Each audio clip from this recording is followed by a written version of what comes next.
Hi. So we are going to start new topic, Bohr's atomic model. It's very important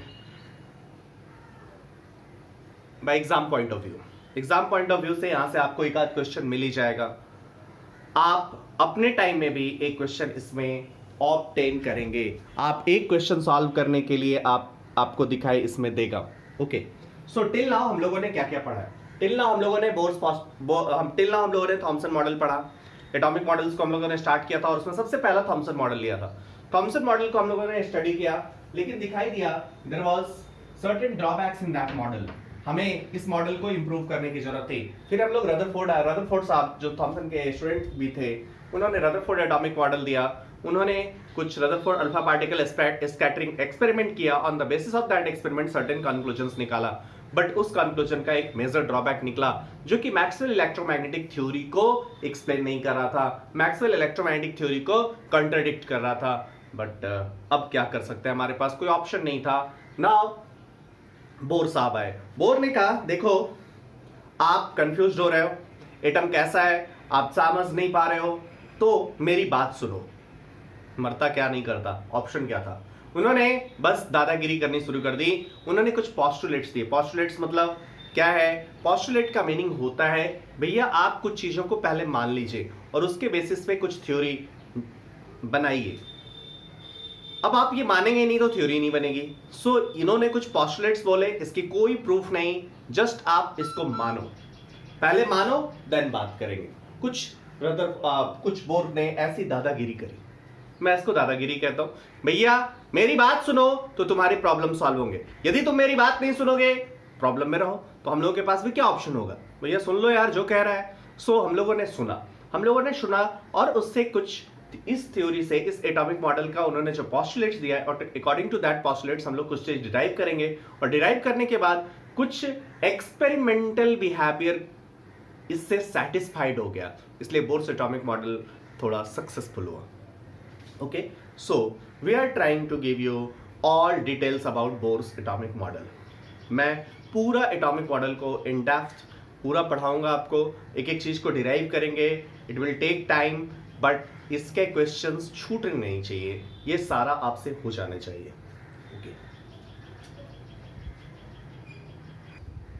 Okay, students, then write down the first postulate of the Bohr's atomic model. It was the electron in an hydrogen atom. The electron in the hydrogen atom. The electron in the hydrogen atom.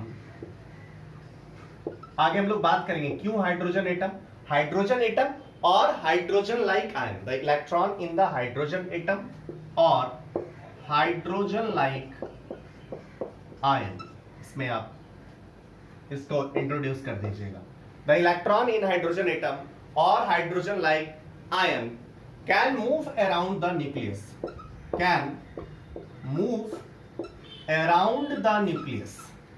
भैया आप कहोगे इतनी बातें तो bore ने भी बोला, इसमें कौन सी बड़ी बात है, इतना तो बोर ने भी बोला था यार. नहीं, फिर वही बात, बोर ने इतनी बात तो रदरफोर्ड ने भी बोला था. फिर वही बात, बोर ने क्या बोला था, चुपचाप सुनो, जो कह रहे हैं सत्य है. ओके, मान लो भाई, कोई ऑप्शन है नहीं. The electron in the hydrogen atom can move around the nucleus in a circular path.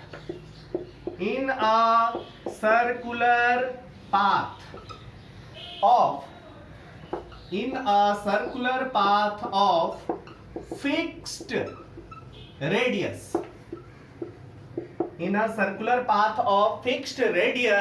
And energy. भैया ये तो पूरा यार रदरफोर्ड का ही था, बस फिक्स्ड रेडियस एंड एनर्जी लगा दिया. ओके, आगे. These paths are called. आप लिखते चले जाएंगे. These paths are called orbits. These paths are called orbits.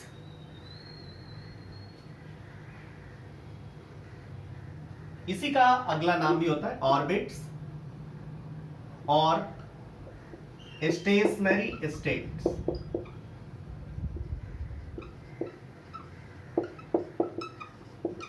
Stationery states और अलाउड एनर्जी लेवल्स, ये भी बोल सकते हैं।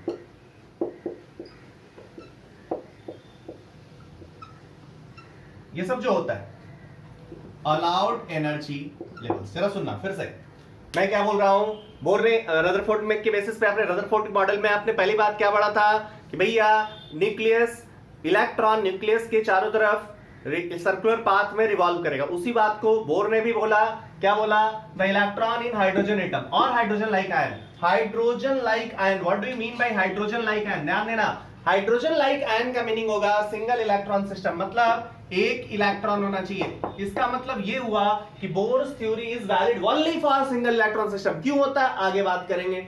Bourse theory is valid only for single electron system. The electron in the hydrogen atom or hydrogen like ion can move around the nucleus in a circular path of fixed radius and energy. Fixed radius and energy. These paths are called orbits or stationary states or allowed energy levels or allowed energy levels और state बोल दो। Understood or not? Clear है? Okay ना। अब ये होता कैसे है भैया, आप ये समझो, ये रहा न्यूक्लियस, ये रहा सर्कुलर पाथ, पहला ऑर्बिट, ये रहा दूसरा ऑर्बिट, ये रहा तीसरा ऑर्बिट। ये क्या होता है, कॉन्सेंट्रिक सर्कल्स होते हैं। मतलब एक उसने बोला ये कॉन्सेंट्रिक सर्कल होगा, ये रहा न्यूक्लियस, ये पहला सर्कल, पहला ऑर्बिट, ये दूसरा ऑर्बिट, ये फिर कंसेंट्रिक, मतलब सेंटर सेम है, सर्कल का रेडियस अलग अलग है। मतलब इस सर्कुलर पाथ का सेंटर न्यूक्लियस के होगा और अलग अलग रेडियस वाला ऑर्बिट्स होगा। सो आप कह सकते हो कि भैया this orbits are arranged concentrically, these orbits are arranged, ऐसा लग रहा है concentric circles हैं, these orbits are arranged concentrically around nucleus. So आगे लिखेंगे these orbits are arranged, these orbits are arranged concentrically around nucleus. Concentrically का मतलब समझ आ गया होगा। कंसेंट्रिकली का मतलब क्या है, इन सब का सेंटर सेम है, रेडियस अलग है। इसका रेडियस r1 है, इसका रेडियस r2 है, इसका रेडियस r3 है, बट ये सारे रेडियस फिक्स्ड होंगे और इसी में इलेक्ट्रॉन मूव करेगा, बीच में नहीं। ये क्यों, आगे हम लोग बात करेंगे। अंडरस्टूड ना। सो बोर का पहला पोस्टुलेट आपको समझ में आ गया होगा। First postulate of the Bohr was the electron in hydrogen atom or hydrogen like ion move around nucleus in certain circular path of fixed radius and energy in a circular path of, चलो ठीक है जो लिखा हुआ in a certain, मतलब यही वाला, in a certain fixed radius and energy. These paths are called orbits बोलेंगे इसको, या stationary states बोलेंगे, या फिर हम बोलेंगे allowed energy states और energy levels. Understood or not? These orbits are arranged concentrically. These orbits are arranged concentrically around nucleus. पहला postulate सबको clear होना चाहिए।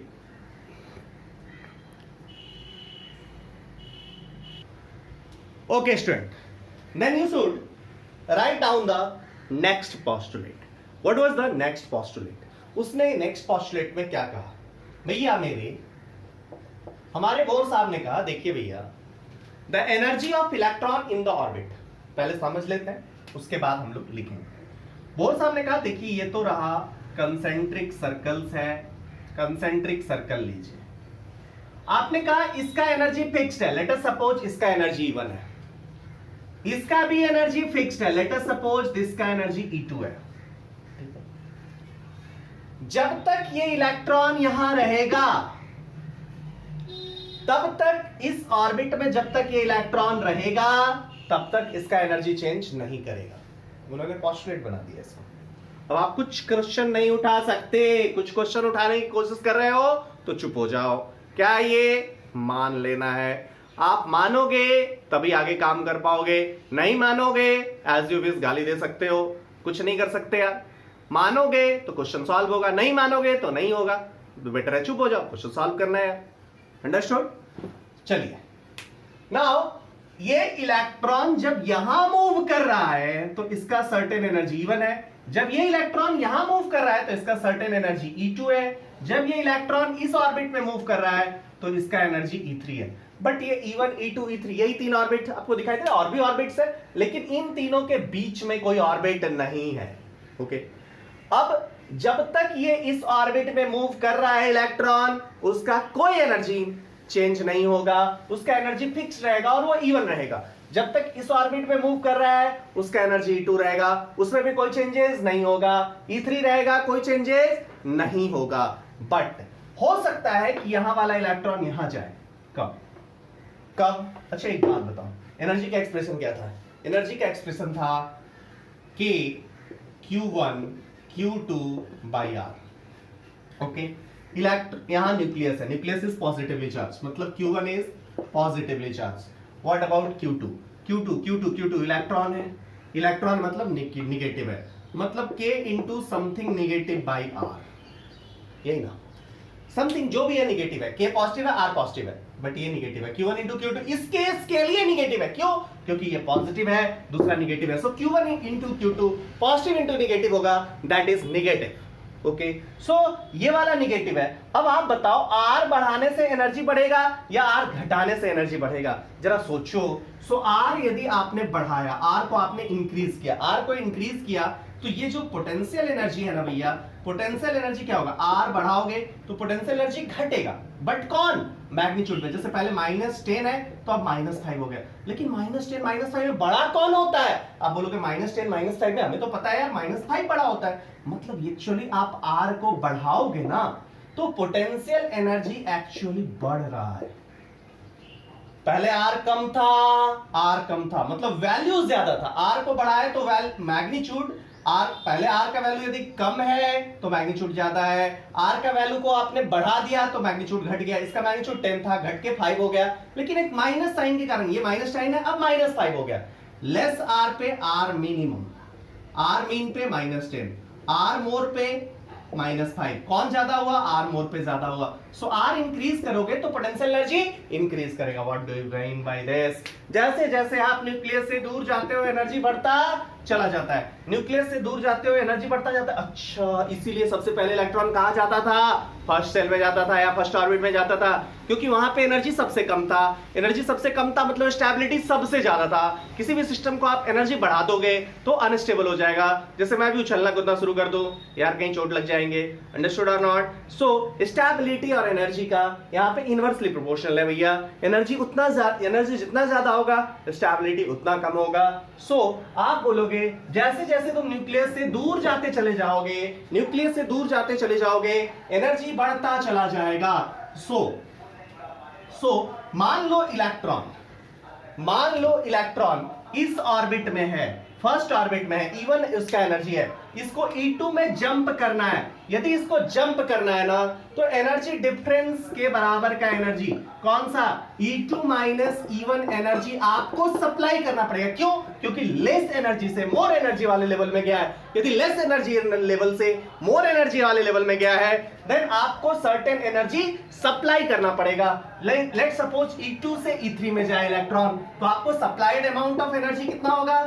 E2 minus E3 minus E2, sorry E3 minus E2, ये energy आपको supply करना पड़ेगा। उल्टा सोचो, लेट सपोज E3 से E1 में जंप मारे, E3 से E1 में जंप मारे, हायर एनर्जी से लोअर एनर्जी में आए, तो अब एनर्जी क्या होगा? रिलीज होगा। तो कितना एनर्जी रिलीज होगा? E3 minus E1 energy release होगा। अंडरस्टूड और नॉट? सो ये जब तक इलेक्ट्रॉन, सो सेकेंड पोस्टुलेट में बोर ने क्या बोला? जब तक इलेक्ट्रॉन दिस स्टेशनरी ऑर्बिट्स में रहता है उसका एनर्जी कांस्टेंट रहता है, और जब ये लोअर एनर्जी से हायर एनर्जी वाले ऑर्बिट में जाता है या हायर एनर्जी से लोअर एनर्जी वाले ऑर्बिट में जाता है तो आइदर एनर्जी एमिट होता है या फिर एनर्जी एब्जॉर्ब होता है, और जस्ट वो एनर्जी डिफरेंस के बराबर जस्ट एनर्जी डिफरेंस के बराबर। लेट अस सपोज इसका एनर्जी x है, लेट अस सपोज, या कुछ मान लो, लेट अस सपोज इसका एनर्जी 10 है, इसका एनर्जी 20 है, इसका एनर्जी 30 है। तो आपको यदि मान लो तुम 15 दोगे, 20 माइनस 10 हो रहा है, लेट अस सपोज 15 दे दिए, तो 10 प्लस 15 25 होगा। इस इलेक्ट्रॉन को 15 दे दिए, यूजलेस है उसके लिए, 15 वाला एनर्जी दे दिए, यूजलेस, वो यूज नहीं करेगा। यूज कब करेगा? जब एकदम डिफरेंस के इक्वल, मतलब 10 वाला एनर्जी वाला दोगे, 10 भैया ये 10 एनर्जी, 10 जूल एनर्जी लो, तो यहां से यहां जंप मारेगा। यदि इसको 10 एनर्जी एमिट कर दिया, 10 जूल, यहां से यहां कूद गया। सो जस्ट एनर्जी डिफरेंस के इक्वल एनर्जी वाला आइदर फोटोन मिले तो उसको एमिट करेगा या फिर एब्सॉर्ब करेगा। So we can move to second postulates of Bohr's theory. Bohr's postulate का हम लोग सेकेंड पॉइंट पे अब अपना बना सकते हैं।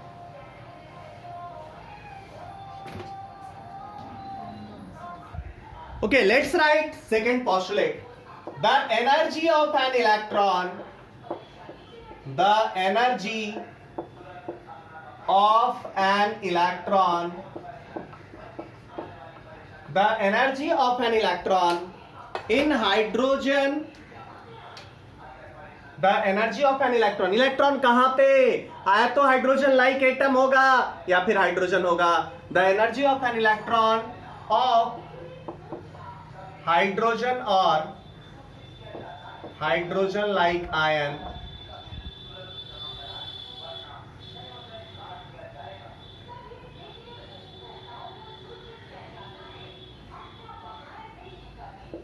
in the orbit, electron of hydrogen or hydrogen like ion in the orbit does not change with time.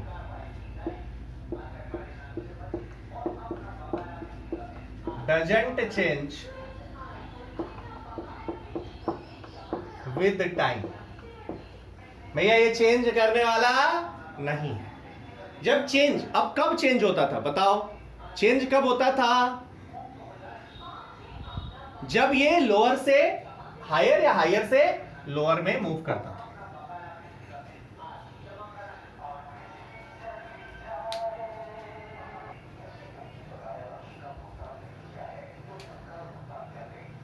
However, the electron will move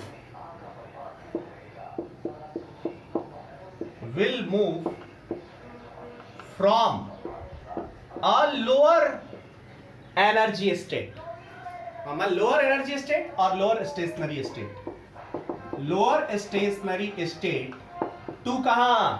to कहां बोलो भैया? To higher stationary state, to higher stationary state और energy state. कब ये करेगा? Low energy से high energy में जाना है ना, जब इसके डिफरेंस वाला एनर्जी इसको मिल जाएगा। To higher stationary state when required amount of energy is absorbed by the, when required amount of energy is absorbed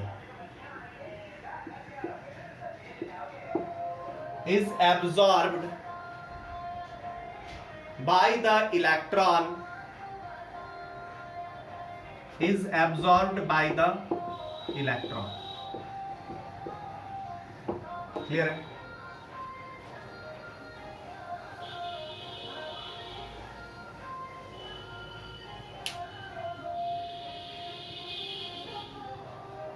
clear है?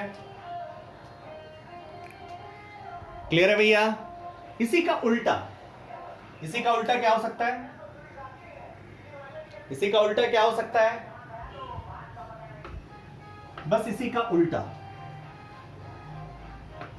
एनर्जी इज एब्सॉर्ब्ड आपने लिखा, अब क्या हो सकता है? Energy is, however energy is released, however the electron will move from a higher energy from a higher energy state to lower energy state, lower energy state when required amount नहीं हुआ, when, या इसको थोड़ा change कर दो,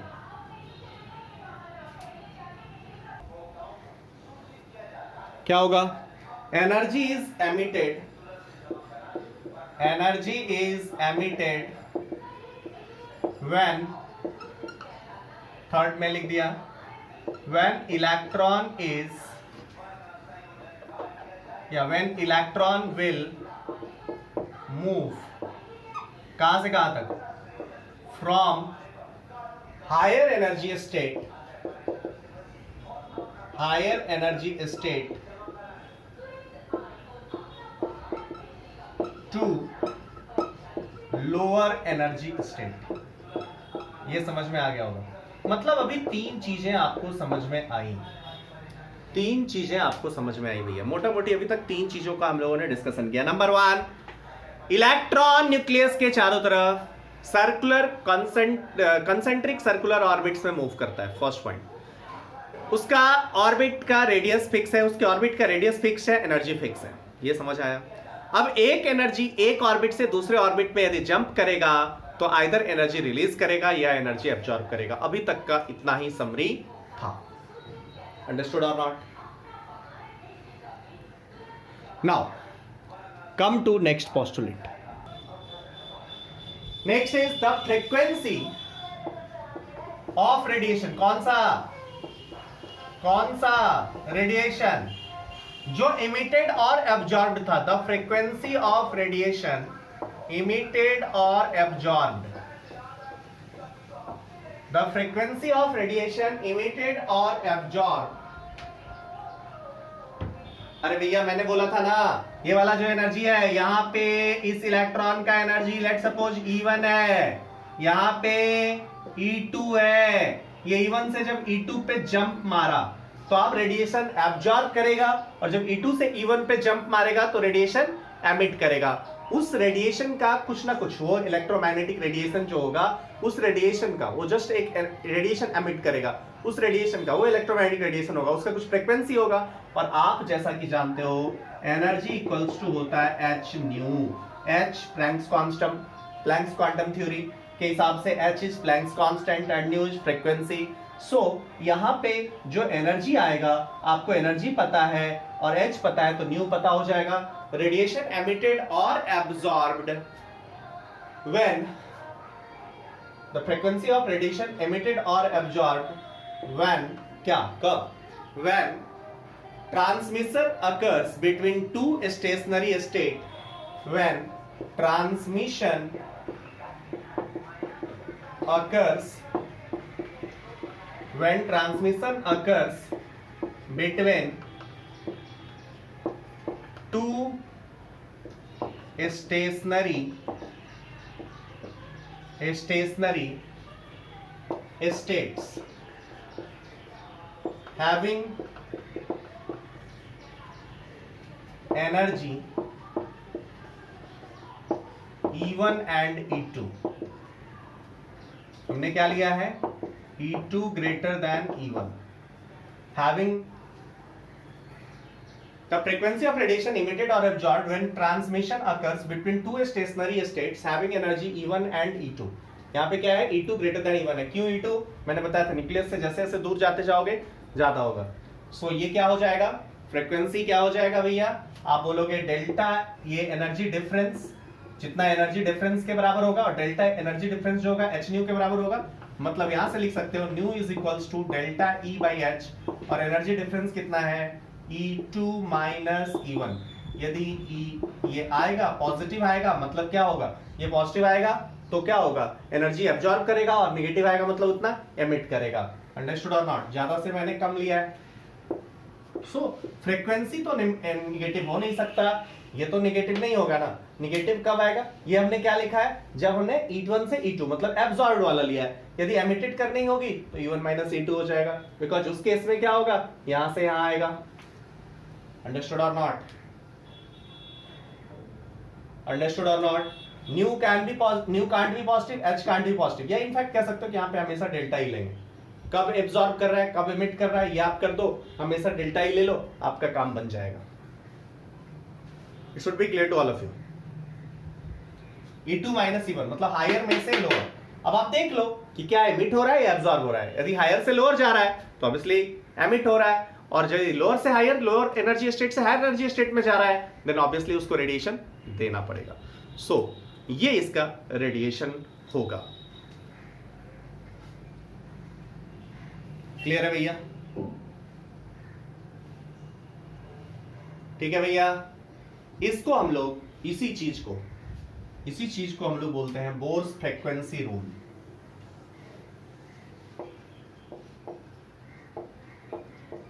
लिख देना, above postulate of Bohr is called Bohr's frequency rule. Above postulate of Bohr is called, is known as, commonly known as Bohr's frequency rule.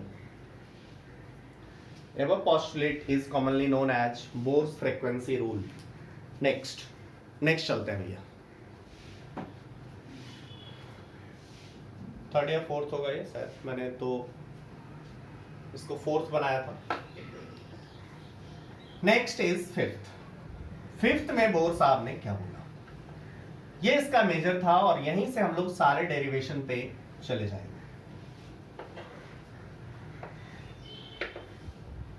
यहीं से हम लोग सारे डेरिवेशन को कवर करेंगे।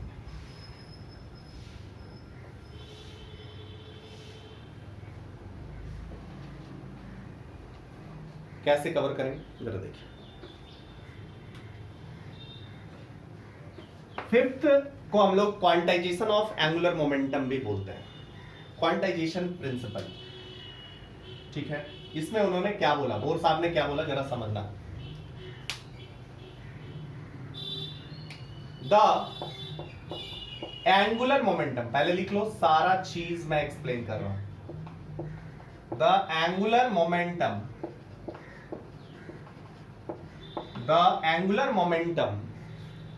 of an electron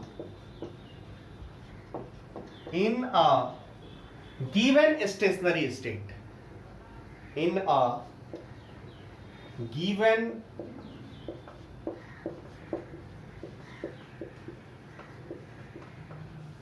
stationary state. The angular momentum of an electron in a given stationary state can be expressed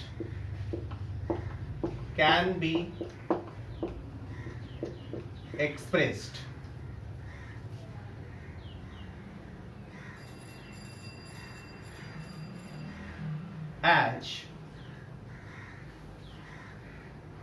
पहले एक बात समझो, एंगुलर मोमेंटम क्या होता है। ये हमारा रहा न्यूक्लियस, ठीक है भैया।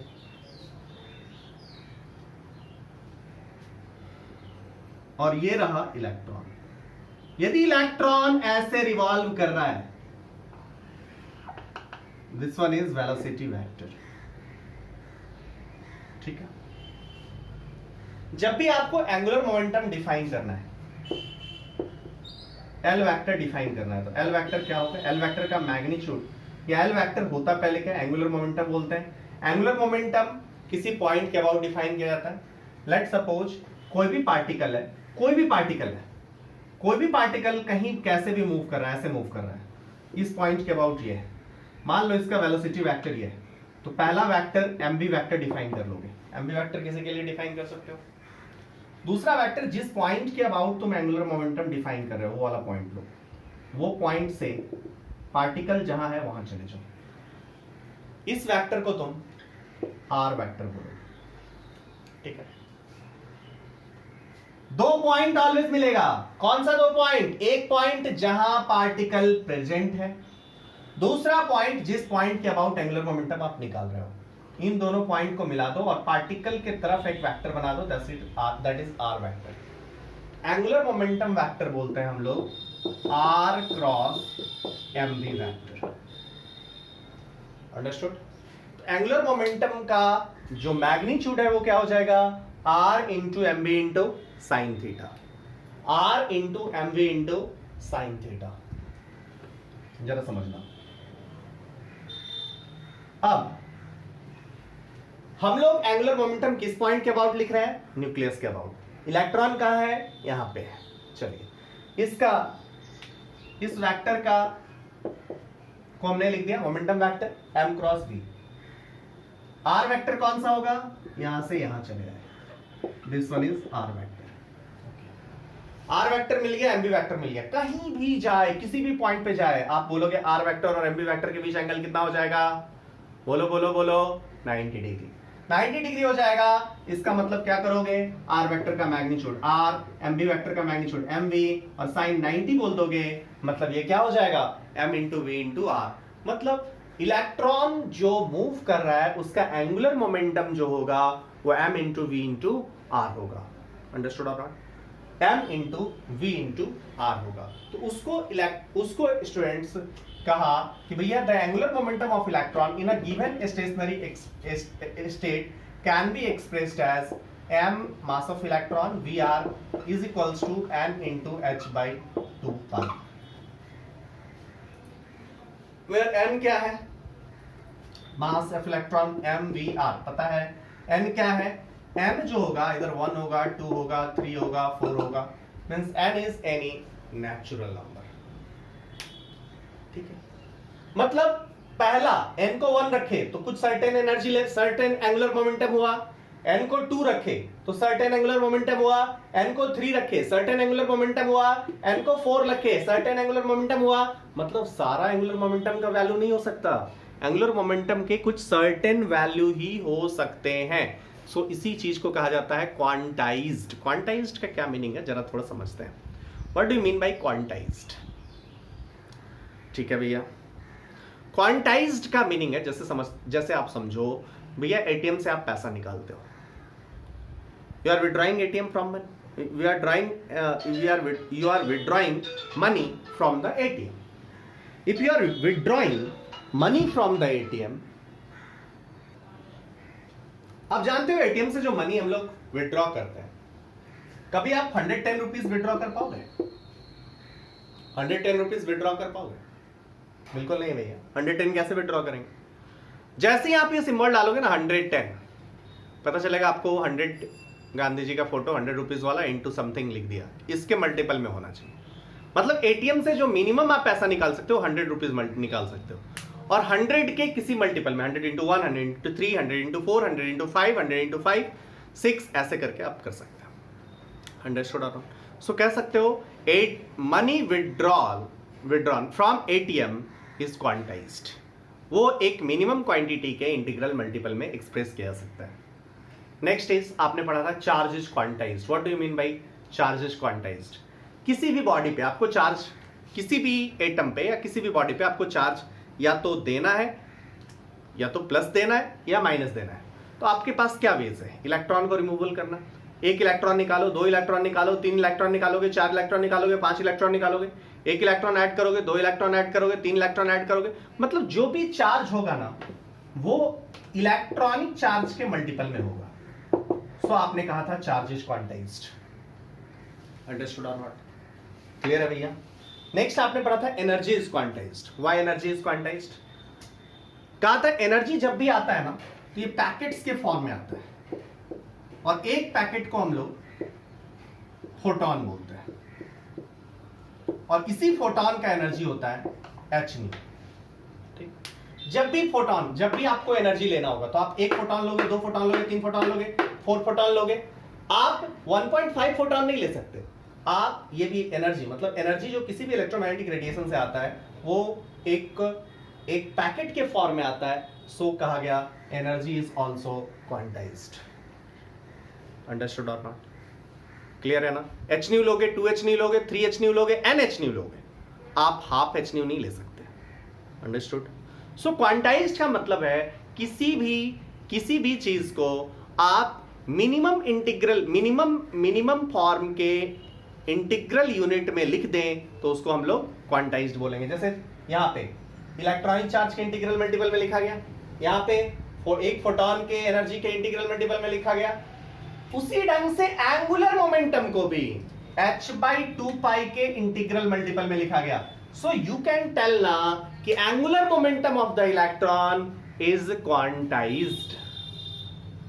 मतलब इसका वैल्यू h/2 हो सकता है, 2 इंटू h/2 हो सकता है, 3 इंटू h/2 हो सकता है, 4 इंटू h/2 हो सकता है, 5 इंटू h/2 हो सकता है, 6 इंटू h/2 हो सकता है, लेकिन 4.5 इंटू h/2 नहीं हो सकता. अंडरस्टूड और नॉट? अंडरस्टूड और नॉट?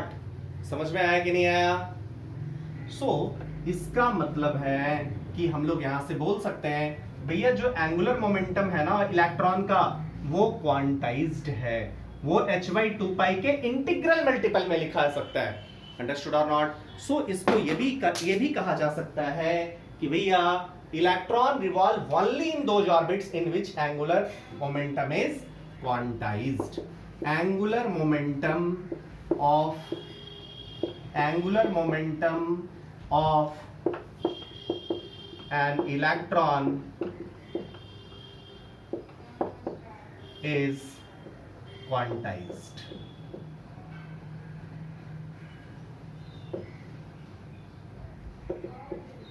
ठीक है, क्वांटाइज्ड.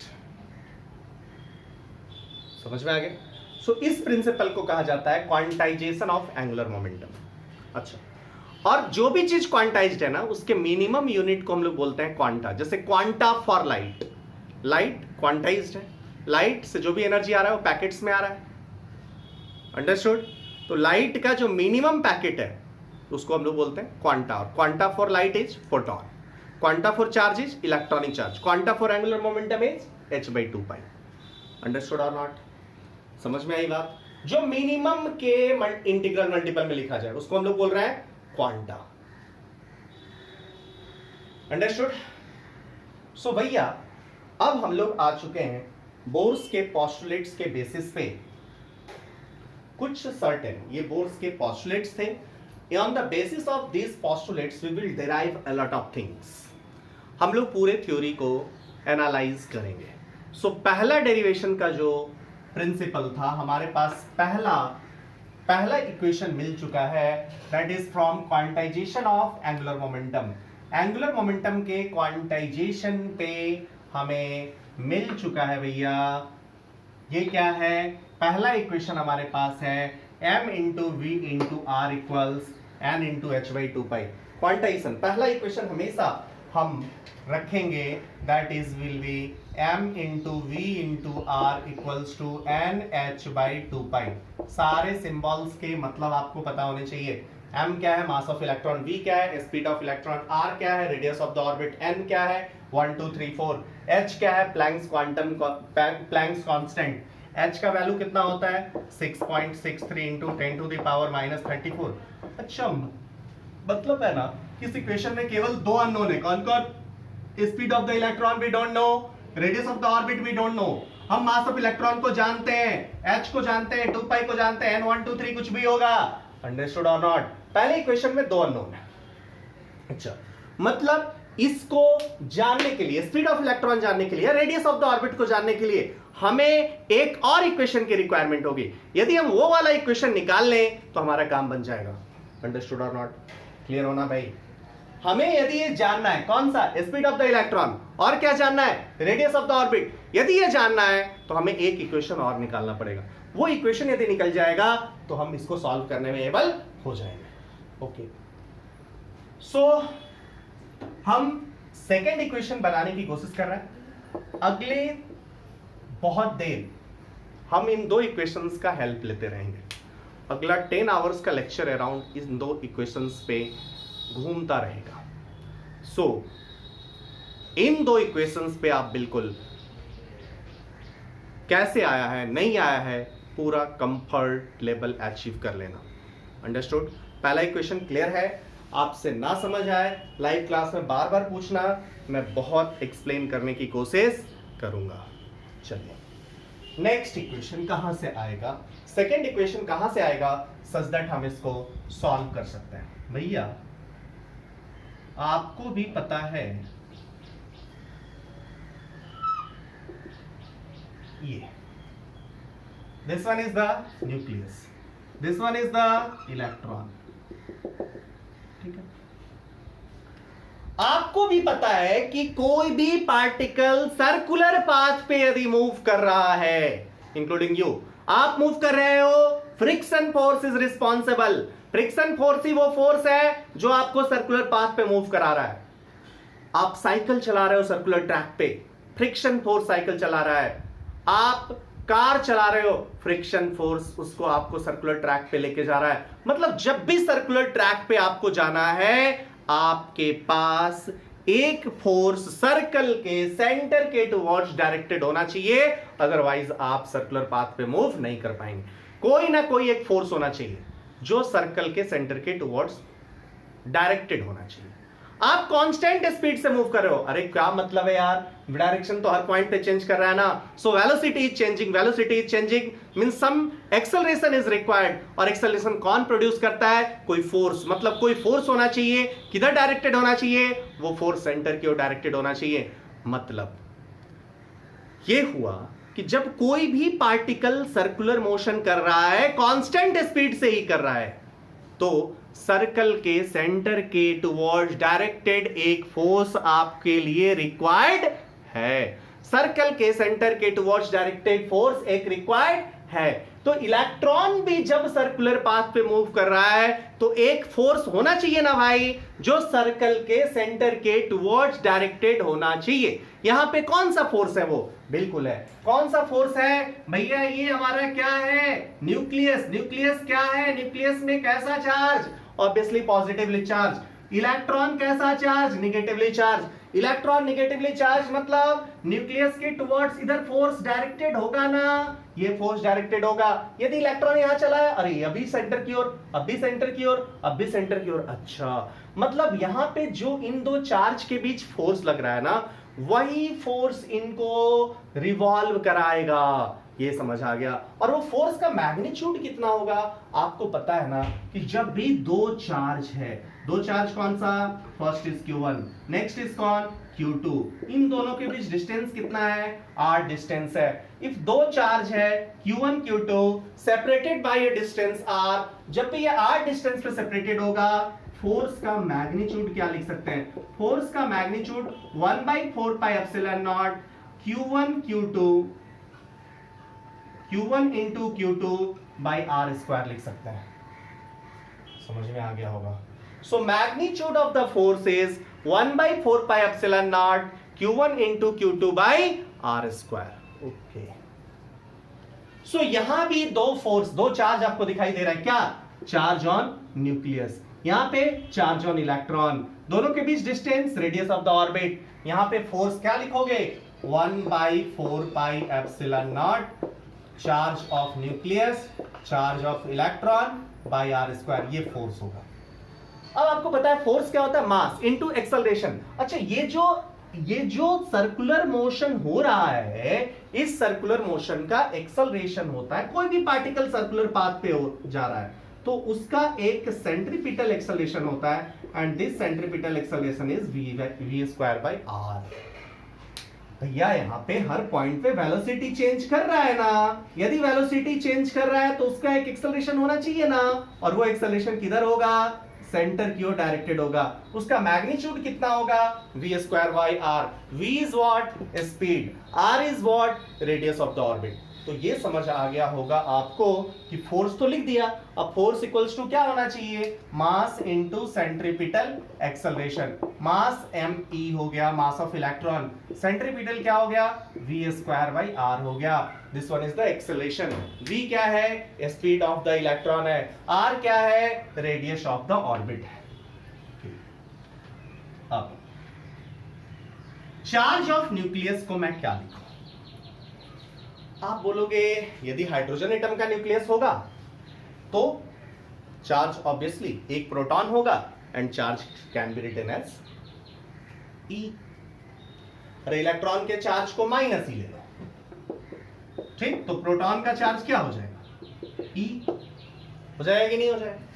अच्छा, यदि हीलियम ले ले तो आप हीलियम एटम जब लोगे ना स्टूडेंट्स, तो एक प्रॉब्लम है, जरा सुनना। क्या?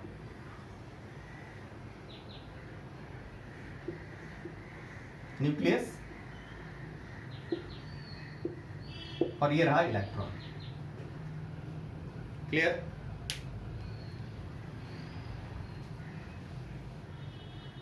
First one is nucleus and second is electron. Okay,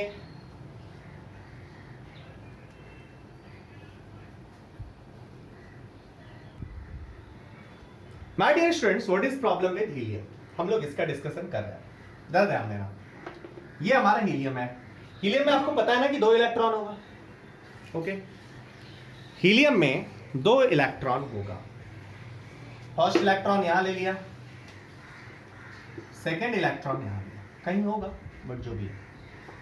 अब एक इलेक्ट्रॉन पे लगने वाला फोर्स निकाला। ये वाला न्यूक्लियस कह रहा है तू चल इधर, और ये इलेक्ट्रॉन इसको रिपेल कर रहा है, इधर फोर्स लगाएगा। मतलब अब दोनों का नेट फोर्स होगा ना। और यदि आप net force on this electron निकालोगे तो वो सर्टेन जो भी होगा इस डायरेक्शन में, मतलब सेंटर की ओर डायरेक्टेड तो नहीं होने वाला है। और यदि सेंटर की ओर डायरेक्टेड नहीं होगा तो फिर ये वाला इक्वेशन लिखने में हमें दिक्कत हो जाएगी। क्लियर और not? Again I am repeating what I am telling you.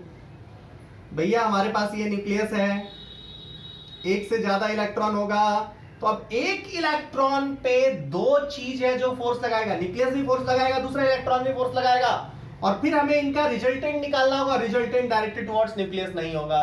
मतलब ये वाला इक्वेशन में और भी चेंजेस करने पड़ेंगे हमारा, इसके 2 कंपोनेंट, और फिर लफड़ा, हर पॉइंट पे स्पीड चेंज, ये सारी बातें आनी शुरू हो जाएंगी जब इसमें इस तरीके से हम लोग डील करेंगे।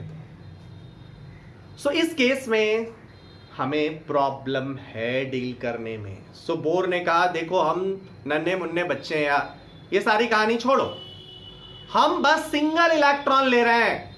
सिंगल इलेक्ट्रॉन मतलब एक इलेक्ट्रॉन है ही नहीं, ये वाला फोर्स क्या है? रिजल्टेंट, हमेशा directed towards nucleus. So whatever I am telling to you ना, this is only for single electron system. अब कोई दिक्कत ही नहीं है, अब कोई दिक्कत ही नहीं, हमेशा फोर्स डायरेक्टेड टुवर्ड्स न्यूक्लियस होगा कि नहीं? सो हमेशा ये वाला इक्वेशन वैलिड होगा कि नहीं? ये वाला इक्वेशन वैलिड होगा। सो जब हीलियम की बात करोगे ना, हीलियम में हम लोग बोर्स थ्योरी अप्लाई नहीं करेंगे। हम लोग बोर्स थ्योरी किसके लिए अप्लाई करेंगे?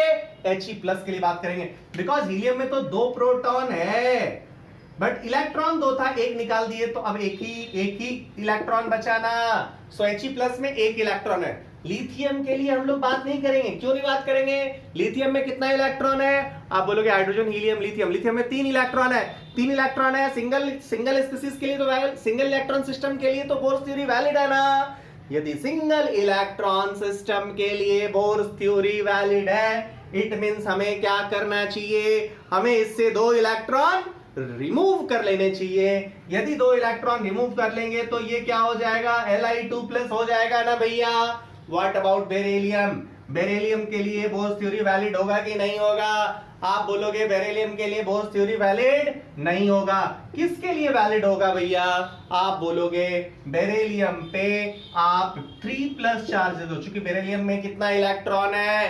Hydrogen, helium, lithium, beryllium. Beryllium के पास 4 इलेक्ट्रॉन प्रेजेंट है, उसमें 1 इलेक्ट्रॉन छोड़ दो तो 3 इलेक्ट्रॉन रिमूव करना पड़ेगा। 3 इलेक्ट्रॉन रिमूव करना पड़ेगा, मतलब 3+ चार्ज होगा। B3+ के लिए बोर्स थ्योरी वैलिड होगा। अंडरस्टूड और नॉट? सो सिंगल इलेक्ट्रॉन और सिंगल इलेक्ट्रॉन सिस्टम, और you can say hydrogen atom और hydrogen like ion. Hydrogen like ion कौन हो गया? He+ हो गया, La2+ हो गया, B3+ हो गया, B4+ हो गया। ये सब हाइड्रोजन लाइक आयन हो गया जहां पे बोर्स थ्योरी वैलिडेट करता है। समझ में आ गया होगा? माय डियर स्टूडेंट्स, क्लियर होना चाहिए ये। ओके, अब जब हाइड्रोजन लाइक आयन भी लेना है तो अच्छा चलो, हाइड्रोजन में चार्ज ऑन प्रोटॉन, हाइड्रोजन में चार्ज ऑन प्रोटॉन। हम लोग एक काम करें, चार्ज ऑन प्रोटॉन को थोड़ा समझें। Sorry, charge on nucleus, charge on nucleus Qn। Hydrogen के लिए आप बोलोगे E होगा, एक ही प्रोटॉन होगा। He+ के लिए बात करें तो प्रोटॉन तो भैया हीलियम में जो भी किए हो, He+ में तुम इलेक्ट्रॉन निकाले हो ना, प्रोटॉन थोड़ी निकाल लिए हो। सो He+ में नंबर ऑफ प्रोटॉन 2 होगा। Li2+ में 3 प्रोटॉन, सो टोटल चार्ज 3। आप बोलोगे बड़ा अच्छा है यार, यदि एटॉमिक नंबर Z है ना तो charge on nucleus Z into e लिखा जा सकता है। E number 1 charge of 1 proton, Z number of proton, total charge Z into e, और एक इलेक्ट्रॉन, इलेक्ट्रॉन तो हमेशा एक ही है।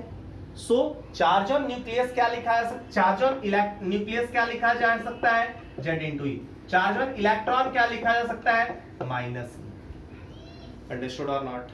लेकिन हम लोगों ने यहाँ पे क्या लिया है, फोर्स का मैग्नीट्यूड लिया है। फोर्स का मैग्नीट्यूड लिया है, मतलब इस रिलेशन को हम लोग थोड़ा चेंज कर दें, चेंज ही कर देना। मैग्नीट्यूड है ना, फोर्स का magnitude equals to mass into acceleration, इसी चीज को हम लोग लिखना चाह रहे हैं। अब चलिए इस इक्वेशन को हम लोग क्या लिख सकते हैं then, 1/4 pi epsilon naught charge of nucleus is what, Z into E, charge of electron is E, charge of electron का magnitude E by R square is equals to ME into V square by R. It should be clear to you. ये दो equation आपके दिमाग में बिल्कुल बैठ जाना चाहिए। इन्हीं दो इक्वेशन से हम लोग आज की पूरी कहानी, पूरी जर्नी ट्रैवल करेंगे। My dear students, this should be clear to you.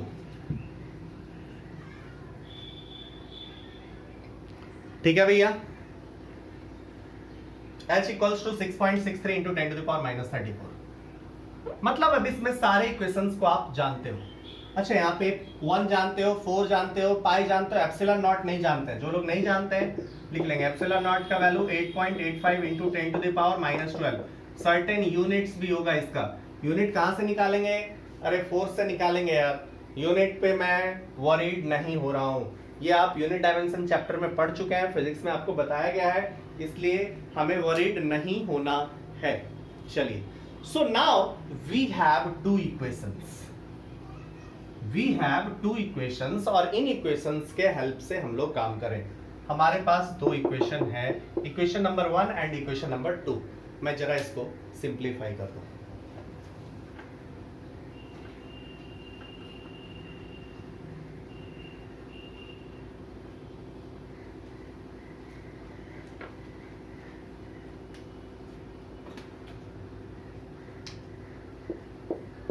Second वाला जो इक्वेशन है हमारे पास 1/4 pi epsilon not E ZE square by R square equals M into V square by R। This is equation number 2।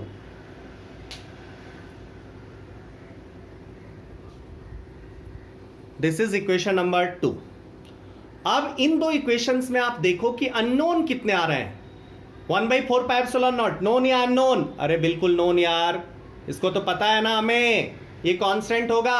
Z is what, Z is atomic number. Known या unknown? अरे कोई एक atom पता होगा तो पता ही होगा Z। E electronic charge known ना, R अननोन, M किसका ही M है, मास ऑफ इलेक्ट्रॉन है, V speed of electron unknown ना। सो इन दोनों इक्वेशन को देखो तो हमारे पास दो अननोन है, V एंड R। ओके ना? यदि दो अननोन है, दो इक्वेशन है, so can we solve it और not? Yes, we can solve it. चलो सॉल्व करते हैं। सॉल्व किया भैया, कैसे सॉल्व करें? लेट्स सपोज हमें R के लिए सॉल्व करना है। R के लिए सॉल्व करना है, देन V को सब्स्टिट्यूट करते हैं। V is equals to N into H by 2 pi mR। मैंने किसी बैच में पूछा कि what is the speed of the electron, कहा लीजिए ना ये V equals to NH by 2 pi mR। निकाल लीजिए आप। अरे भैया what is the radius of the electron, अरे आप भी हद करते हैं, ये आप इधर लिखिए, इसको इधर लिखिए। ये कैसा है पता है? मैं आपसे पूछूं, इसका जो आप मैथमेटिकली जो बोल रहे हो उसको हम लोग डे टू डे लाइफ में कैसे बोलते हैं, मैं वो वाला पहले समझाता हूँ, फिर मैथमेटिकली वाला समझाता हूँ।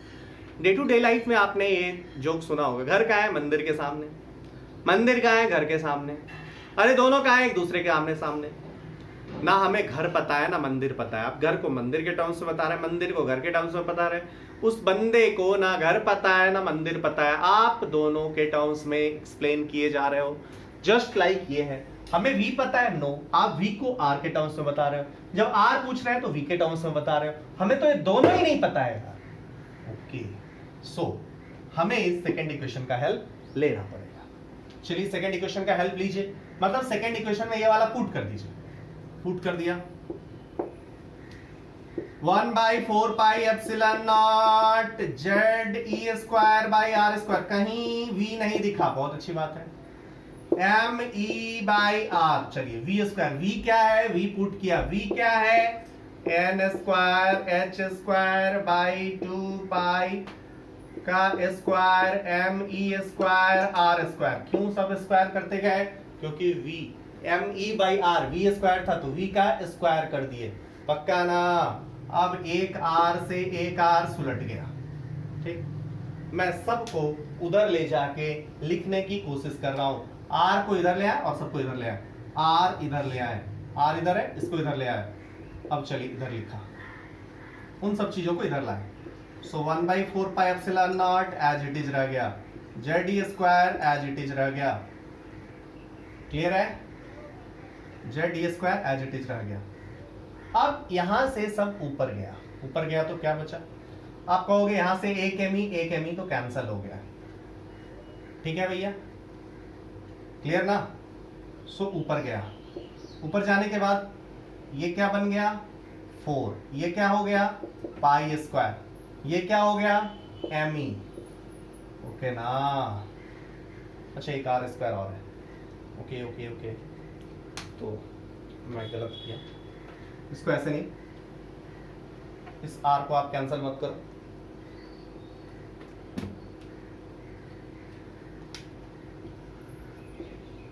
इस r स्क्वायर को कैंसिल करो, ओके, अब r को इधर ले आओ और बाद बाकी को उधर लेके चले जाओ, ठीक है, r को इधर ले आओ, ऊपर इधर ले जाओ, 4 पाई एप्सिलॉन नॉट, ठीक है, बाई जेड ई स्क्वायर, ये वाला इधर गया, 4 पाई एप्सिलॉन नॉट ऊपर गया और जेड ई स्क्वायर नीचे आ गया, ठीक, इधर क्या हो गया n square h square by 4 pi square m e, ठीक है, क्लियर है भैया, चलिए 4 से 4 कैंसल, 1 पाई से 1 पाई कैंसल,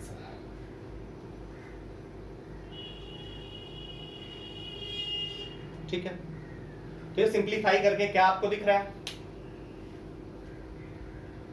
ये सिंप्लीफाई करके आपको क्या दिखाई दे रहा है, यहां से सिंप्लीफाई करने के बाद जो मुझे दिखाई दे रहा है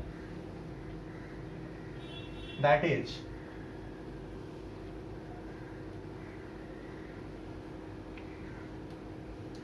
r equals epsilon naught h square by pi m mass of electron into E square, ठीक है, n स्क्वायर बाई जेड। आप ऐसा क्यों लिखे हैं इसको, मैं ये इन सब चीजों को एक साथ ले आया, वाई, इन सब को एक साथ लाने से क्या हो रहा है ना कि वैसे चीज, वैसे थिंग्स जो पूरा कांस्टेंट है, एप्सिलॉन नॉट का वैल्यू बिल्कुल कांस्टेंट है, कितना 8.85 into 10 to the power -12, h का value 6.63 into 10 to the power -34, pi 22.7, mass of electron 9.1 into 10 to the power -31 kg, E is 1.6 into 10 to the power -19 coulomb, ये सब बिल्कुल fixed values हो गए। इधर क्या है n आपको पता है, n 1 2 3 हो सकता है, z ये थोड़े बहुत चेंजेस हो सकते हैं, लेकिन ये सब एकदम कांस्टेंट है, अंडरस्टूड और नॉट, क्लियर है भैया। सो जब आप इसकी वैल्यू निकालेंगे ना, इसकी वैल्यू ये वाला चीज, ये तो कांस्टेंट है, तो मैं इस कांस्टेंट को लिख देता हूं, इस कांस्टेंट को क्या लिखें, लेकिन ये वाली वैल्यू हम लोग यूज करेंगे जहां भी जनरल एक्सप्रेशन की जरूरत पड़ेगी, वहां पे हम लोग यही करेंगे। और एक मैं चीज कर दे रहा हूं, यहां आर एन कर दे रहा हूं, मतलब कोई फिक्स्ड एटम है तो आर किस पे डिपेंड कर रहा है, एन पे, एन का वैल्यू 1 ले सकते हो, 2 ले सकते हो, 3 ले सकते हो। सो आर एन जो हम लोग यहां से लिख रहा है, ये कांस्टेंट, कांस्टेंट क्या, इसको मैं आर नॉट लिख रहा हूं into n square by z, कहीं इसको ए नॉट भी लिखता है, मतलब आप कहोगे रेडियस ऑफ एन, रेडियस जो होगा r naught into n square पे जेड के इक्वल होगा। क्लियर ना भैया? ये जब आर नॉट का वैल्यू आप निकालोगे, आर नॉट की वैल्यू कैसे निकालोगे? ये सब की वैल्यूज रख के, तो ये कितना आता है?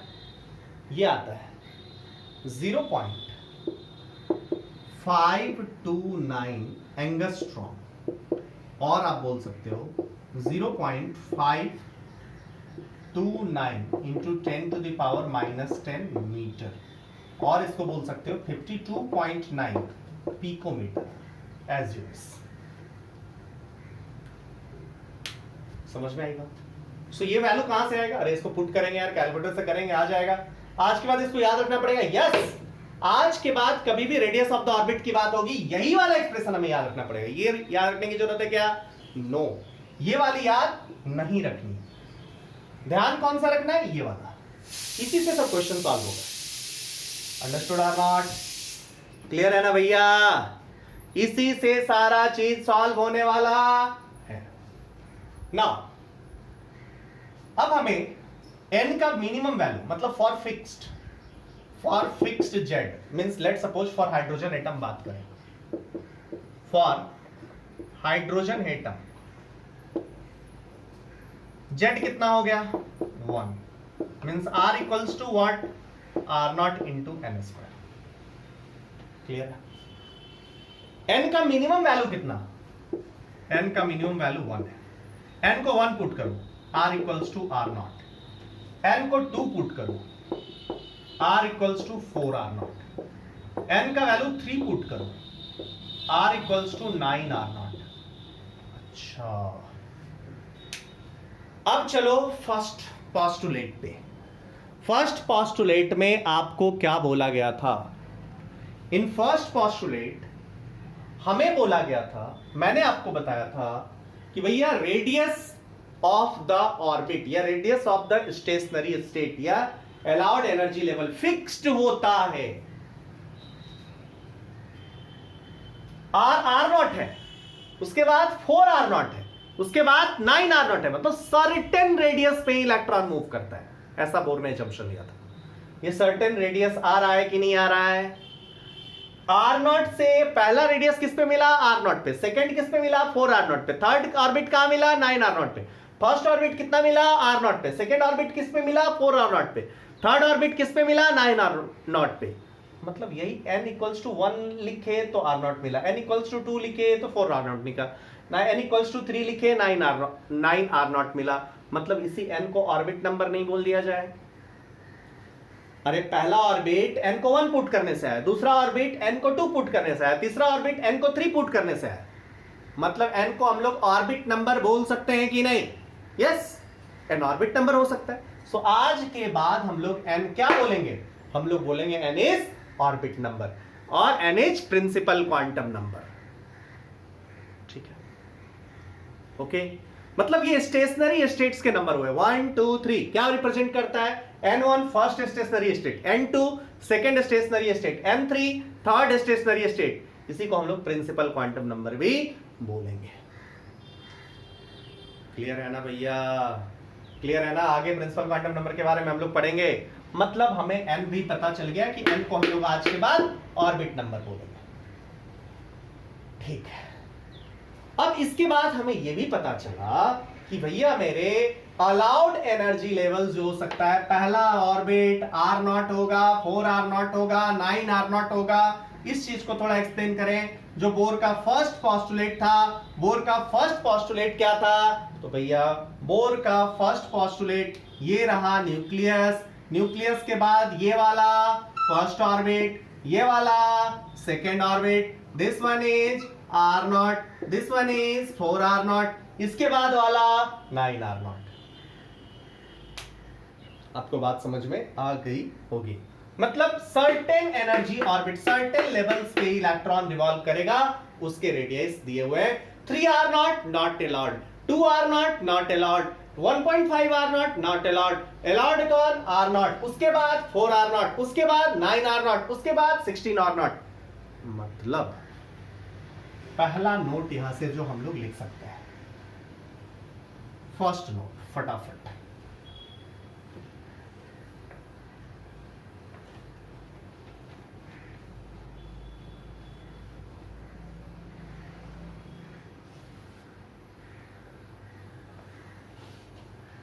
पहला नोट यहां से जो लिखा जा सकता है क्या, नोट 1,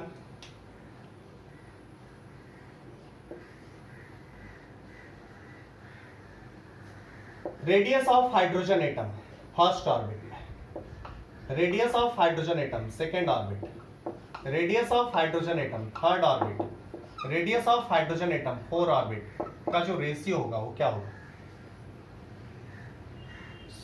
स्वान कर दो। चलो, हाइड्रोजन एटम का first orbit R0, 4R0, 9R0, 16R0, स्वान। R0 सबसे कैंसिल कीजिए, R0, 4R0, 9R0, 16R0, मतलब 1:4:9:16 यही होगा ना। अरे बोलो मेरे भाई, क्लियर है ना?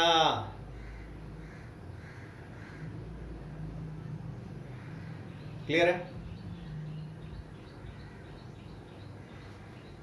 नाउ सेकेंड नोट, नोट 2, यदि आप फर्स्ट ऑर्बिट देखें, फर्स्ट ऑर्बिट हाइड्रोजन का, मतलब मैं क्या कह रहा हूं, radius of hydrogen first orbit, या आप कोई सा भी ऑर्बिट देखें बट वो nth ऑर्बिट, 1 2 3 में से कोई एक ले लें, फिर रेडियस ऑफ He प्लस लें, उसका भी क्या लें, nth ऑर्बिट लें, रेडियस ऑफ Li2 प्लस लें, उसका भी nth ऑर्बिट लें, सो ऑन। मतलब सारा हाइड्रोजन एटम, मैं क्या कर रहा हूं, सडनली Z का वैल्यू बढ़ाते जा रहा हूं। अब जरा देखो, रेडियस फर्स्ट ऑर्बिट का, first radius of hydrogen atom first orbit R0, radius of He plus first orbit का He प्लस क्या हो जाएगा, R0 He प्लस का रेडियस क्या, He प्लस के लिए फर्स्ट ऑर्बिट है तो ये R इक्वल्स टू भैया R equals to R0 n²/z, यही ना। अब आपको क्या करना है, रेडियस ऑफ He प्लस निकालना है फर्स्ट ऑर्बिट के लिए, R0 फर्स्ट ऑर्बिट मतलब n का वैल्यू 1, Z He प्लस के लिए कितना 2, मतलब ये क्या हो जाएगा R0/2। अब क्या करो, रेडियस ऑफ Li2 प्लस निकालो, ये भी फर्स्ट ऑर्बिट के लिए, Li2 प्लस में अगेन ये वाला तो R0 ही रहा, n का वैल्यू 1 ही रहा, Z Li2 प्लस के लिए क्या हो गया, 3 हो गया, so this one is R0 into 1/3, पक्का ना। सो ये वाला क्या हो गया, R0/3। फिर B3 प्लस निकालो, B3 प्लस के लिए निकालो तो क्या हो जाएगा, B3 प्लस के लिए निकालो तो ये क्या हो जाएगा, this one is R0/4। Understood और नॉट, अंडरस्टूड और नॉट। मतलब इसका जो रेशियो निकल के आएगा ना मेरे भाई, इसका रेशियो क्या हो जाएगा, जल्दी जल्दी जल्दी, इसका जो रेशियो निकल के आ रहा है हमारे पास, दैट वन इज 1, पहला ये R0, दूसरा R0/2, third is R0/3, fourth is R0/4, fifth is R0/5, like that. मतलब ये क्या है, 1:1/2 1/3 1/4 1/5 1/6, पक्का ना, ऐसा चलता जाएगा ना, so on so on. Clear है? It should be clear to all of you. Okay students, question start किया जाए। Calculate ratio of perimeter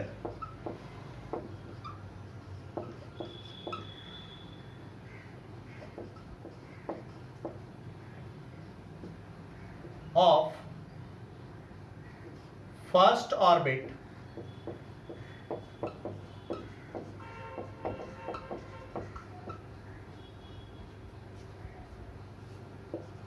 of hydrogen atom and third orbit of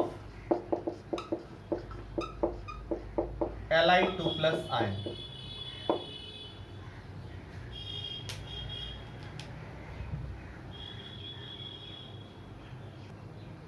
okay, calculate ratio of perimeter, perimeter नहीं, यहां पे circumference कर देना। Calculate ratio of circumference, better है, circumference of first orbit of hydrogen atom and third orbit of Li2 plus ion. फटाफट फटाफट। Ratio of circumference ना, circumference of hydrogen atom first orbit का, सर्कमफ्रेंस ऑफ Li2 प्लस कौन सा, third orbit का। चलो ये क्या हो जाएगा, 2 पाई radius of hydrogen atom first orbit का, नीचे वाला क्या हो जाएगा, 2 पाई radius of Li2 plus third orbit का। मतलब ये क्या, Li2 प्लस के रेडियस का रेशियो हो जाएगा ना, radius of hydrogen atom in first orbit divide by radius of Li2 plus in third orbit. ऊपर वाला लिखे R0 इनटू क्या, n स्क्वायर बाय z, नीचे वाला R0 into n square, third orbit है 9z3 खत्म, R0 खत्म। मतलब ये क्या आ जाएगा, 1/3।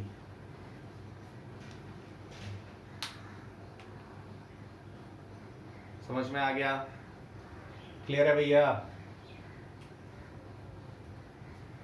क्लियर है ना। इसी को मैं कहूं रेशियो ऑफ एरिया ऑफ, अब सर्कमफ्रेंस की जगह क्या कर दिया, area, ratio of area of first orbit of hydrogen atom and third orbit of Li2 plus क्या हो जाएगा, फटाफट फटाफट फटाफट। ऑप्शन ए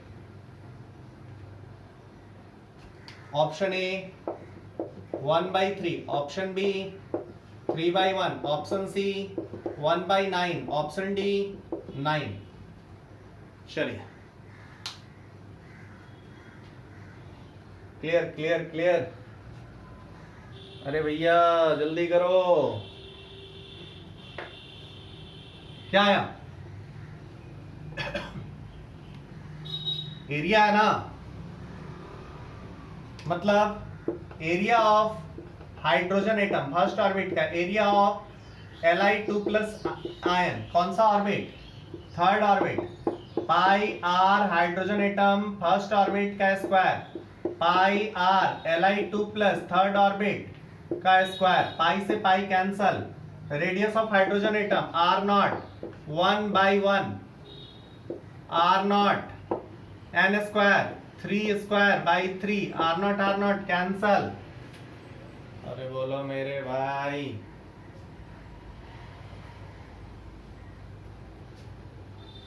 सॉरी, इसका स्क्वायर हो जाएगा, इसका भी स्क्वायर हो जाएगा। सो अब ये क्या आपको दिखाई देगा, this one is 1/9। So answer is C. So perimeter मतलब सर्कमफ्रेंस और एरिया पूछा, आप इजिली कर सकते हैं क्वेश्चन। क्लियर है मेरे भाई। Next question, next question,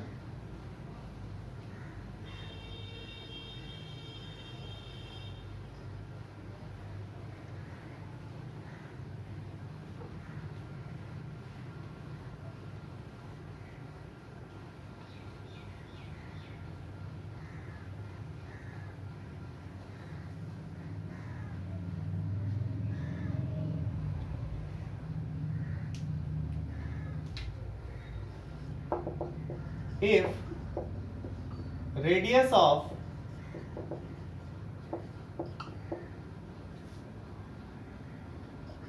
first orbit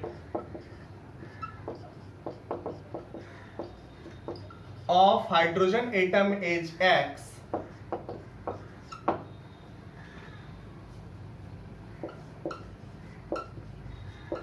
calculate radius of fourth orbit of Be3 plus. फटाफट फटाफट फटाफट क्या हो जाएगा, radius of first orbit of hydrogen atom is x, calculate radius of fourth orbit of Be3 plus. जल्दी चलो, radius of क्या दिया हुआ है, radius of hydrogen atom first orbit का R0 n square by z, ये x लिखा हुआ है आर नॉट, फर्स्ट ऑर्बिट तो ये 1 का स्क्वायर 1 ना, मतलब आर नॉट का वैल्यू क्या हो जाएगा, that is r naught equals to x. Next चले, निकालना क्या है, रेडियस ऑफ Li2 प्लस कौन सा ऑर्बिट, फोर्थ ऑर्बिट का आर नॉट की जगह x, n स्क्वायर, n कितना, fourth, hydrogen helium lithium beryllium, 4 का square by 4 that is 4x is right answer.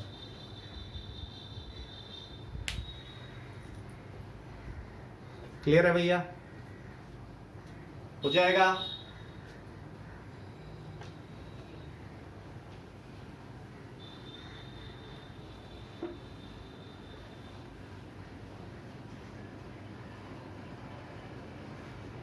चलिए एक और क्वेश्चन आपसे पूछ सकता है, if electronic charge is getting doubled then what will be the effect on radius of first orbit of hydrogen atom.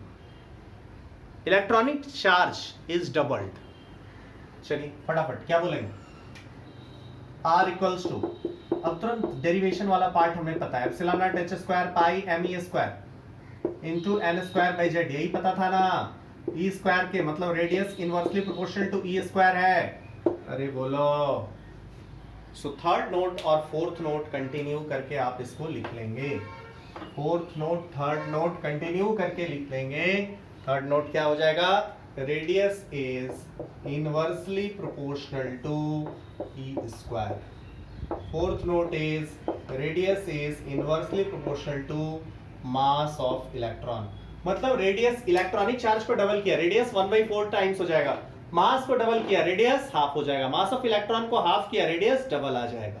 सो ऐसा इस पे भी कुछ क्वेश्चन पूछा जा सकता है, कुछ मॉड्यूल्स में आपको दिया हुआ रहेगा, कहीं कहीं लोग पूछ देते हैं। सो ये थर्ड एंड फोर्थ नोट भी आप कंटिन्यू कर लेंगे।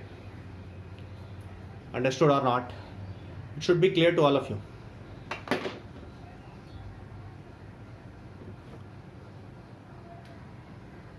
Now move to next, calculation of speed of the electron। Speed कैसे,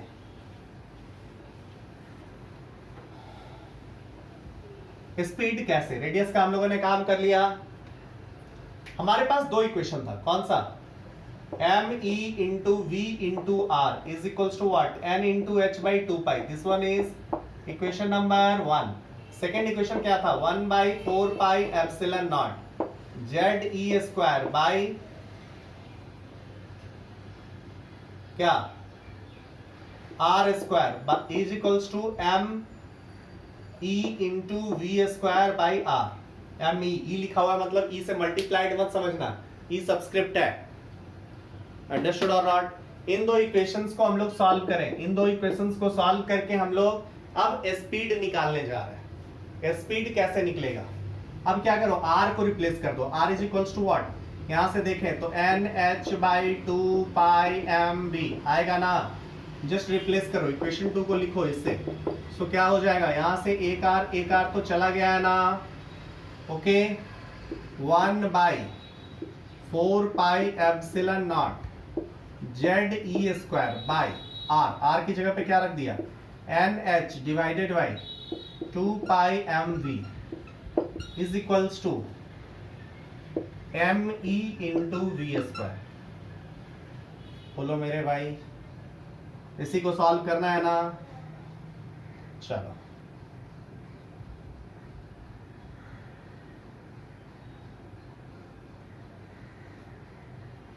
यहां से क्या दिखा, पाई से पाई गया,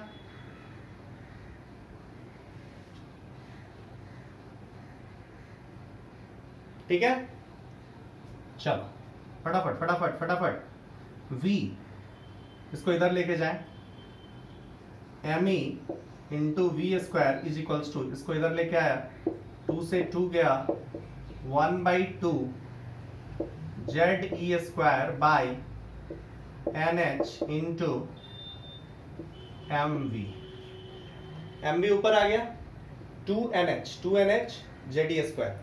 चलिए मास, यहाँ पे मास ऑफ इलेक्ट्रॉन ही होगा, 2 पाई me मास ऑफ इलेक्ट्रॉन, तो मास ऑफ इलेक्ट्रॉन कैंसिल हो गया, और यहां से क्या दिख गया,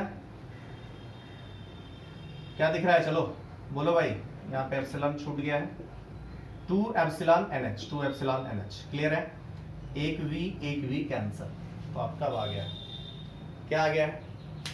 V's, you have V's E square लिख दिया, divided by twice epsilon H। वैसे ही एक जगह ऐसा चीज को लिखा जो फिक्स है, और फिर क्या हो गया? Z by N। क्लियर है मेरे भाई? अब E का वैल्यू रखोगे, एप्सिलॉन का वैल्यू रखोगे, H का वैल्यू रखोगे, देन आपके पास आ जाना चाहिए ना, इसका वैल्यू रखेंगे तो आप क्लियरली यहां से स्पीड का एक्सप्रेशन निकाल सकते हैं। मैं इसको V0 बोल दे रहा हूं, V equals to V0 Z by N। V0 का वैल्यू क्या है? E square by twice epsilon naught H। Interesting thing, speed पे ये डिपेंड नहीं कर रहा है। जरा देखो, if mass of electron is getting doubled then what will be the effect on speed? No effect, वो कांस्टेंट रहेगा। If mass of electron, charge of electron is getting doubled, speed पे क्या इफेक्ट? ऑब्वियसली 4 टाइम्स हो जाएगा। Understood और not? Force ज्यादा तेजी से मूव कराएगा। Okay, understood. नाउ V0 का वैल्यू क्या होगा? V0 is 2.18 into 10 to the power 6 metre पर सेकेंड। ये कहां से मिलेगा? ये आपको ये सब वैल्यूज जब पुट करेंगे तब मिलेगा। अंडरस्टूड और नॉट? सो अभी तक हमने जो डिराइव किया उसके हिसाब से जो दो एक्सप्रेशन आपको आज ध्यान में रहना चाहिए, वो कौन सा दो एक्सप्रेशन है? Radius is R0 N square by Z and speed is V0 Z by N. V equals to V0 Z by N and radius is R0 N square by Z. R equals to what? R equals to R0 N square by Z, where R0 is what? R0 is 0.529 angstrom. 1 angstrom कितना? 10 to the power minus 10 meter. V equals to what? V equals to V0 Z by N. What is V0? V0 is 2.18 into 10 to the power 6 meter per second. Clear है मेरे भाई? ये दो आपके long memory में आ जाने चाहिए। और जो आपने चीज कराया वो आप डेरिवेशन के थ्रू भी जा सकते हैं। यदि उस पर कुछ डिराइव करने वाली चीजें पूछी तो आप डेरिवेशन पे जाएंगे और डेरिवेशन से आप निकाल लेंगे। क्लियर है? It should be clear to all of you. इतना आपके लॉन्ग मेमोरी में होना चाहिए। अंडरस्टूड। फिर वही नोट की बात करें। नोट 1,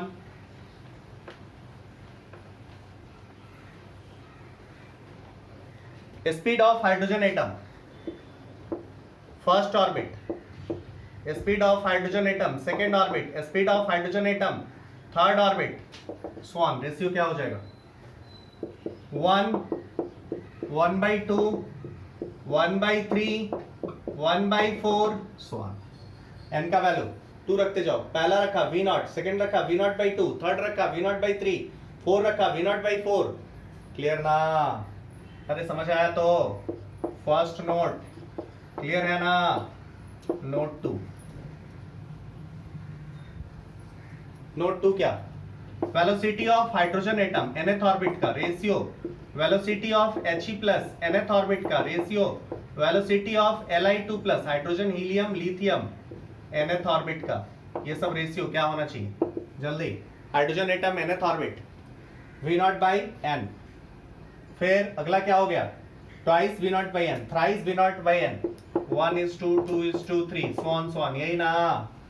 अरे बोलो मेरे भाई। Next is if electronic charge is getting doubled, मतलब V is directly proportional to E square. Fourth is mass से independent, V doesn't depend on mass of V doesn't depend on mass, V मास से independent हो जाएगा। V doesn't depend on mass of electron।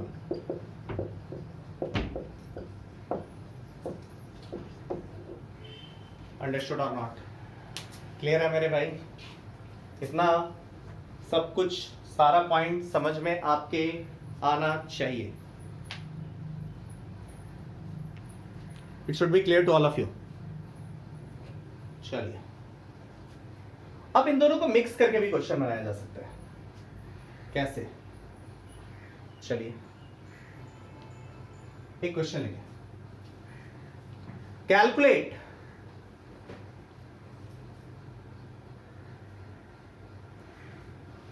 Question लिखे.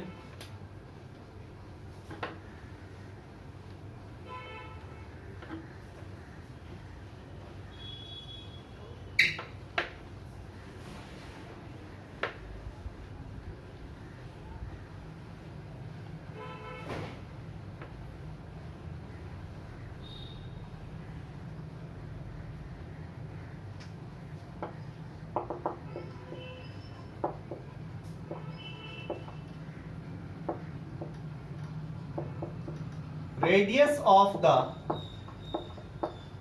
orbit of Li2 plus ion, radius निकालना है.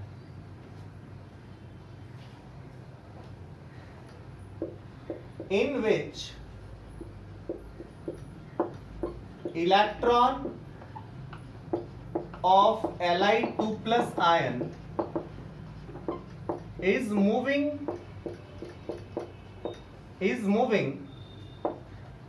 with the same speed,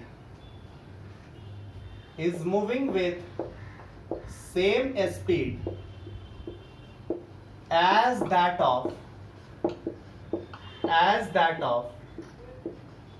speed of electron present in